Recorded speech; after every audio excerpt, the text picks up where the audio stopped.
शक्ति, मां शक्ति, मां शक्ति। आप मुझसे गंधर्व विवाह कीजिए और मुझे लेकर अपने महल चलिए, जहां बुझे हुए दीपों के साथ आपके माता पिता उदास बैठे हैं।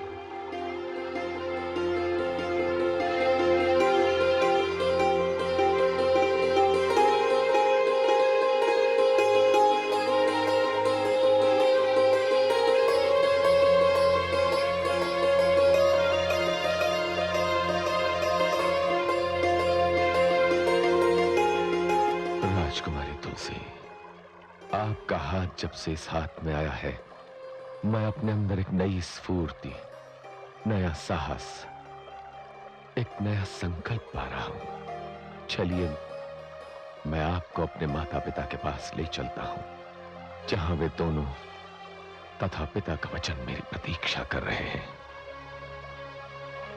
चलिए स्वामी, मुझे अपने संसार में ले चलिए। और आपके माता पिता? स्वामी, कन्या जब पति के घर की ओर चल देती है तो उसके पिछले सारे बंधन, सारे नाते समाप्त हो जाते हैं। अब जो मार्ग आपका है वही मार्ग मेरा है स्वामी।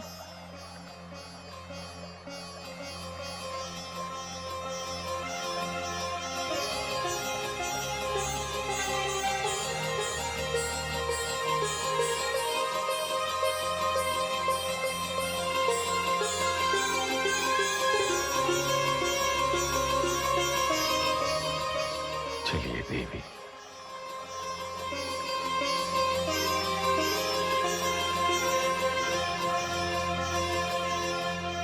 गुरुदेव। शंखचूड़ पुत्र। प्रणाम गुरुदेव। आयुष्मान भव पुत्र। इनके चरण छूकर आशीर्वाद लीजिए। ये हमारे कुलगुरु शुक्राचार्य हैं। प्रणाम है गुरुदेव। आयुष्मती भव पुत्री। आप मुझे सौभाग्यवती होने का आशीर्वाद दीजिए गुरुदेव। मैं समझा नहीं। अपना परिचय दो पुत्री। मैं महाराज धर्मध्वज की कन्या तुलसी हूं। क्या? महाराज धर्मध्वज? वे तो विष्णु भक्त हैं। वे हमारे विरोधी हैं। किंतु हे गुरुदेव, इसके उपरांत भी राजकुमारी तुलसी ने मुझसे विवाह करने का निर्णय किया है। ये अपने पिता की इच्छा के विरुद्ध स्वयं यहां मेरे साथ आई हैं। हाँ गुरुदेव, ये सत्य कह रहे हैं। यदि दानव कुल ने भी मुझे स्वीकार नहीं किया तो मेरे समक्ष आत्महत्या के अतिरिक्त और कोई मार्ग नहीं बचेगा। और इनसे विवाह करने के लिए स्वयं आदि प्रजापति ब्रह्मा जी ने मुझसे वचन लिया है। बस पुत्री, इससे अधिक मुझे और कुछ नहीं सुनना है। यदि आदि प्रजापति ब्रह्मा जी की यह इच्छा है तो मैं उनकी इच्छा में बाधा नहीं बनना चाहता। राजकुमार शंखचूड़, चलिए। दानव लोक की परंपरा के अनुसार आपका विवाह होगा। गुरुदेव, विवाह से पहले मैं सिंहासन के सामने वो प्रतिज्ञा करना चाहता हूं जिसे करने से पहले मैं दानव सभा छोड़कर चला गया था। और इसकी प्रेरणा भी मुझे स्वयं राजकुमारी तुलसी ने दी है। इसलिए सर्वप्रथम मैं वो अधूरी प्रतिज्ञा पूरी करूंगा। चलो पुत्र, आज तो महाराज दंभ के लिए बहुत प्रसन्नता का दिन है। आज उन्हें दानवों का राजा प्राप्त हो रहा है। आज उन्हें दानव कुल वधू प्राप्त हो रही है। आज का दिन बड़ा शुभ है। आओ पुत्र।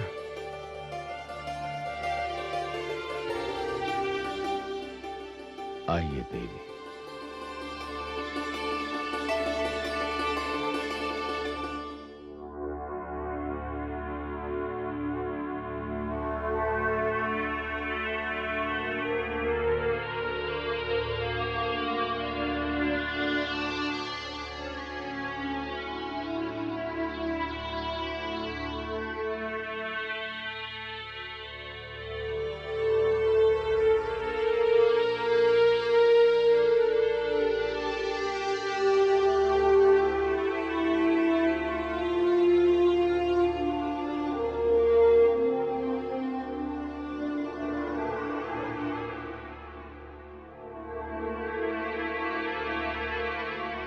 पिताश्री।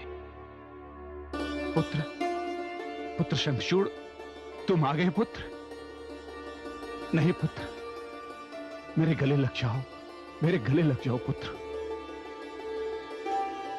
किंतु मैं अकेला नहीं पिताश्री, राजमहल में मेरे साथ राजकुमारी तुलसी भी आई है। राजकुमारी तुलसी? जी पिताश्री, महाराज धर्मध्वज की पुत्री राजकुमारी तुलसी। हम दोनों ने गंधर्व विवाह करने का निर्णय कर लिया है। क्या? हाँ पिताश्री, और इसके लिए मैंने कुलगुरु शुक्राचार्य से अनुमति ले ली है और उनका आशीर्वाद भी प्राप्त कर लिया है। आपका आशीर्वाद लेने के लिए आया हूं।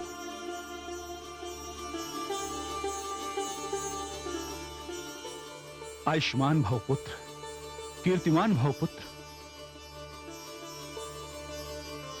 किंतु इससे पहले मैं अपना वो वचन पूरा करूंगा, वो प्रतिज्ञा पूरी करूंगा जिसे छोड़कर मैं चला गया था। पुत्र, तुम्हारे भीतर ये परिवर्तन देखकर मुझे बड़ी प्रसन्नता हो रही है। पुत्र, तुम तो देवताओं जैसी नैतिकता की बातें करते थे। हे पुत्र शंखचूड़, मैं ये जानना चाहता हूं कि तुम्हारे स्वभाव में ये परिवर्तन आया कैसे? पिताश्री, होगा तो वही जो विधाता ने मेरे भाग्य में लिख दिया है। मैं विधाता के लेख को तो नहीं बदल सकता। असुर समुदाय में जन्म लेकर मैं अपनी संस्कृति से कैसे दूर रह सकता हूं? कदाचित ब्रह्मा जी ने जो मुझे वरदान दिया है उसी में असुरों का हित हो। यशस्वी भव पुत्र, यशस्वी भव।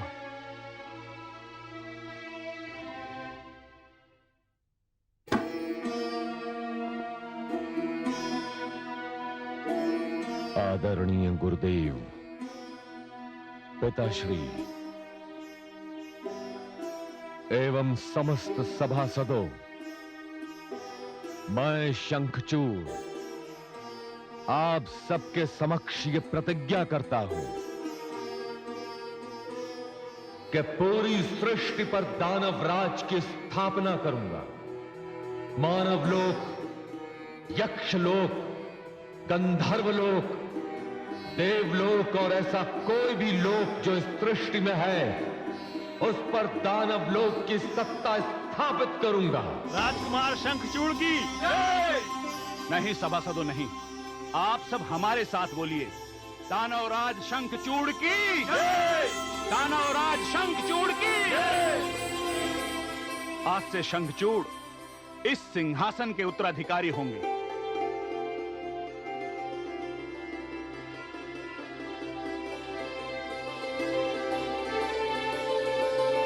गुरुदेव,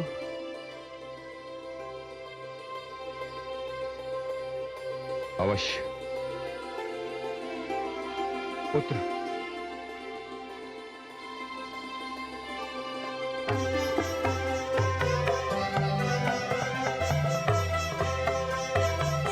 दानवराज शंखचूड़ की, दानवराज शंखचूड़ की। यशस्वी भव पुत्र।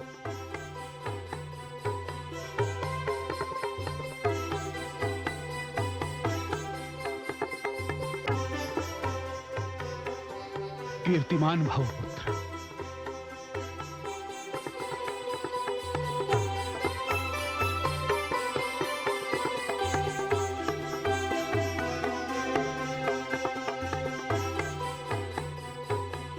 विजयी भव पुत्र। अब आप विधिवत दानवलोक के महाराज हो गए, किंतु एक आवश्यक विधि और पूरी करनी है,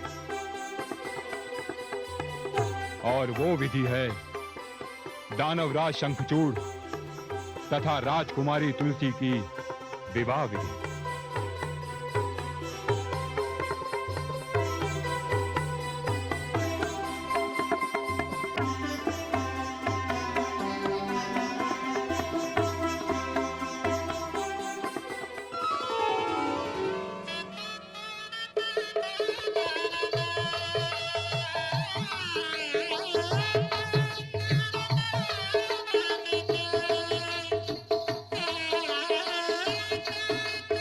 अब एक दूसरे के गले में वरमाला डाल दो।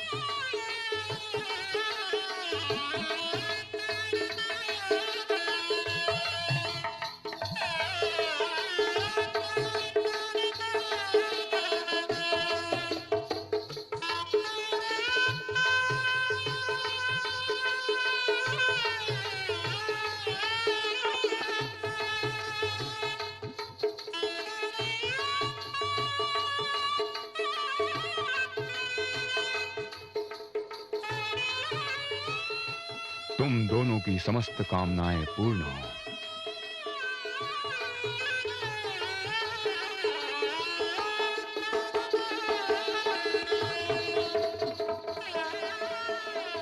अखंड सौभाग्यवती भव।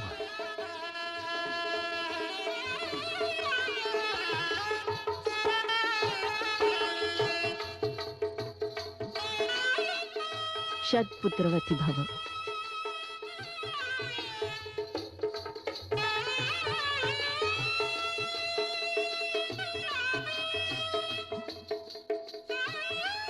महारानी तुलसी, आप दानव कुल की पुत्र वधू हो गई हैं। अब तो आप प्रसन्न हैं।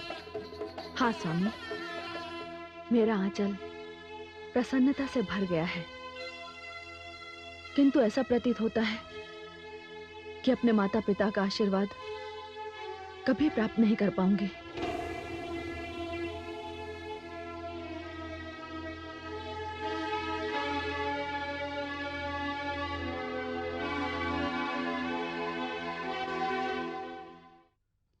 महाराज, हमने राजकुमारी को बहुत ढूंढा, परंतु राजकुमारी का कुछ पता नहीं चला। तुम लोग जाओ। जो आज्ञा महाराज। क्या हुआ महाराज? महारानी, अब तो पुत्री तुलसी को सेना भी ढूंढ ढूंढ के हार चुकी है। यदि हमने उस दिन पुत्री तुलसी को आशीर्वाद दे दिया होता तो ये दिन न देखना पड़ता। महाराज, मेरा भी मन घबरा रहा है। ऐसा लगता है जैसे हमारी पुत्री तुलसी ने निराश होकर कोई अनर्थकारी पग उठा लिया है। नारायण नारायण। प्रणाम देवर्षि।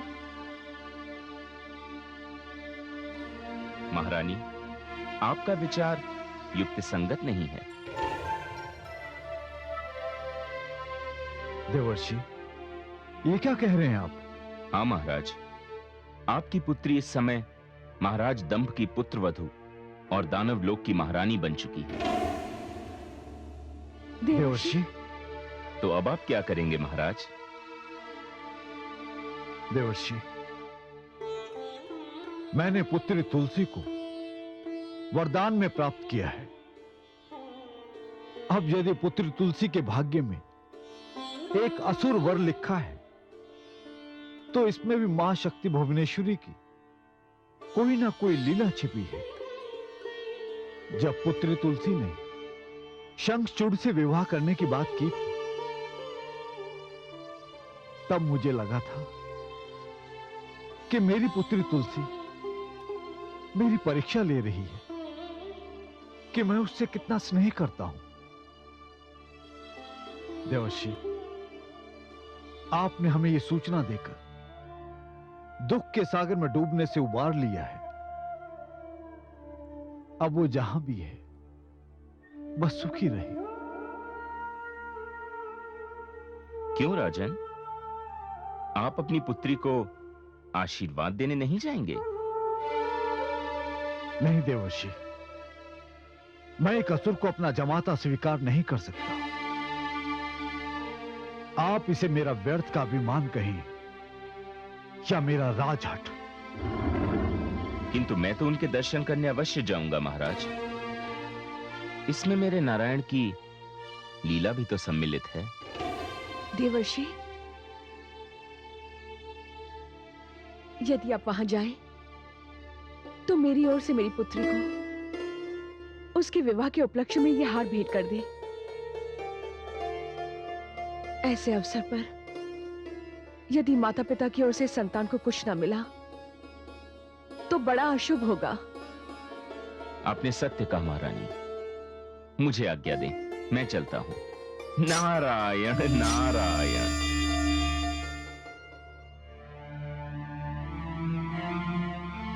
महाराज, पता नहीं आप मेरे इस व्यवहार से प्रसन्न हैं या नहीं, किंतु मैं जानती हूं माता पिता को संतान के सुखी जीवन के लिए प्रार्थना करनी चाहिए, और यदि अपने सुख के लिए संतान ने कोई निर्णय लिया है तो उसका विरोध नहीं करना चाहिए। महारानी, कदाचित आप सत्य कह रही हैं। संतान के सुख में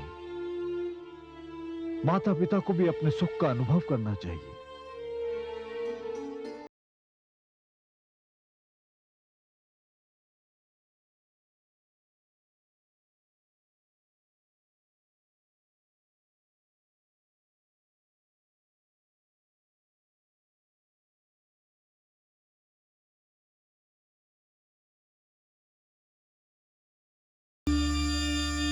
नारायण नारायण। प्रणाम हे देवाशी, मैं धन्य हो गई कि आप जैसे व्यक्ति मुझे बधाई देने आए हैं। माते, मेरा और आपका संबंध ही ऐसा है। देवाशी, मेरे पिता भी मुझे ऐसे ही संबोधित करते हैं, किंतु इसका अर्थ कभी समझ नहीं पाई। देवी, उचित समय आने पर आप इसका अर्थ समझ जाएंगी। सर्वप्रथम तो आप ये भेंट स्वीकार करें जो मैं आपकी माताश्री की ओर से लेकर आया हूं। ये भेंट माताश्री ने भेजी है। इसका अर्थ यह हुआ कि उन्हें मेरे विवाह की सूचना मिल गई। हाँ देवी, मैंने ही उन्हें यह सूचना दी है। देवी, मेरे पास समय कम है। इससे पूर्व के दानवराज शंखचूड़ यहां पधारें, मैं आपसे एक निवेदन करना चाहता हूं। आज्ञा दीजिए देवर्षि। देवी,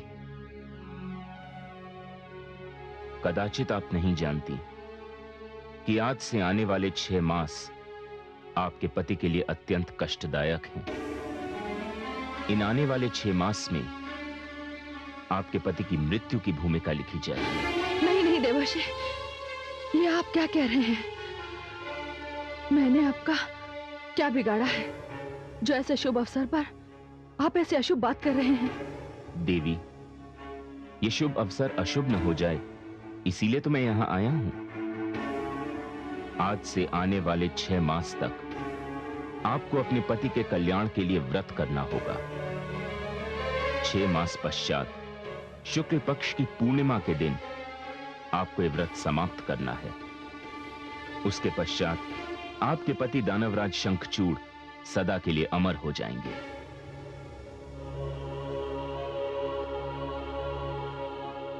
कहिए देवी, आप करेंगी ये व्रत?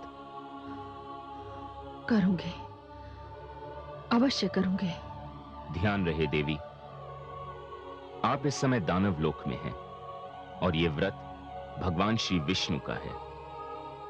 आपको पूरे 6 मास तक ओम नमो भगवते वासुदेवाय इसका जाप करना होगा।